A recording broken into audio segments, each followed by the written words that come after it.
गांव रामपुर की सुबह हमेशा की तरह शुरू हुई। बैलों की घंटियां बज रही थी। बरगद के नीचे बनी हुई चौपाल पर गांव की धड़कनें बजती थी। इसी गांव का सरपंच था भोला राम।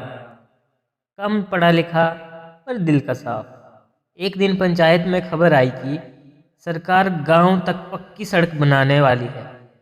लोगों के चेहरे खिल उठे। अब सड़क पे कीचड़ भी नहीं होगा और गांव वालों को कहीं जाने में दिक्कत भी नहीं होगी। हमारे बच्चों को स्कूल जाने में आसानी होगी और वो स्कूल भी जल्दी पहुंच जाएंगे। वहां पर ही भीड़ में खड़ा एक ठेकेदार सब कुछ चुपचाप देख रहा था। मुस्कान उसके चेहरे पर थी। न जाने पता नहीं उसके दिमाग में क्या चल रहा हो। शाम को ठेकेदार भोला राम के पास पहुंचा। धीमी और मधुर आवाज में, ठेकेदार, अरे सरपंच जी, काम बड़ा है। अगर थोड़ा हिसाब इधर उधर हो जाए तो आप भी खुश, हम भी खुश। भोला राम शांति और सख्त आवाज में, ठेकेदार जी, ये इसमें मिलावट होगी तो सबसे पहले हमारे ही लोग गिरेंगे। इस बात को ध्यान में रखना। ठेकेदार की मुस्कान फीकी पड़ गई। अगले दिन भोला राम के घर अनाज, पैसे और तोहफे पहुंचे। भोला राम अपनी पत्नी से, इन्हें लौटा दो। सरपंची कोई सौदा नहीं है। जब लालच काम ना आए तो साजिश शुरू होने लगती हैं। गांव में बातें फैलने लगती हैं। गांव वाला दूसरे गांव वाले के कान में फुसफुसाते हुए, अरे अरे सुनो, सरपंच काम रुकवा रहा है, पता नहीं क्यों। रात को भोला राम को नींद नहीं आई। वो खाली आसमान को देखता हुआ खुद से ही बातें कर रहा था।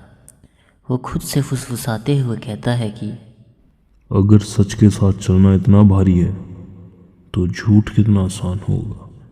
पर मैं झूठ का बोझ नहीं उठा सकता। भोला राम ने अगली सुबह पूरी पंचायत बुला ली। भोला राम सबकी ओर देखकर, भाइयों और बहनों, अगर कोई मुझ पर उंगली उठा रहा है तो आज ही सच सामने आ जाए। उसने नक्शे, खर्च का हिसाब और सरकारी नियम सबके सामने रख दिए। भोला राम भावनात्मक तौर पे, कमज़ोर सड़क पर सबसे पहले हमारे बच्चे गिरेंगे और मैं वो पाप अपने नाम नहीं लिखना चाहता।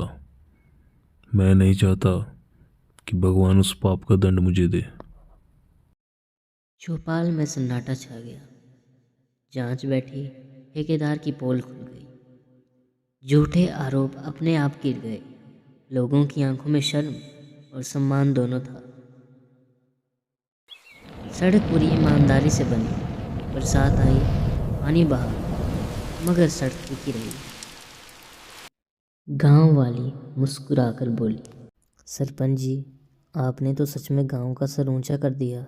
भोला राम बस हल्का सा मुस्कुरा दिया। शाम को भोला राम फिर उसी चौपाल पर बैठा था। ना कोई तेज, ना कोई शोर, बस लोगों का भरोसा।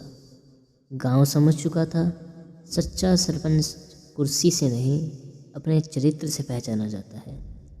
और यहीं समाप्त होती है एक सच्चे, वशिष्ठ और ईमानदार सरपंच की कहानी, जिसका नाम था भोला राम।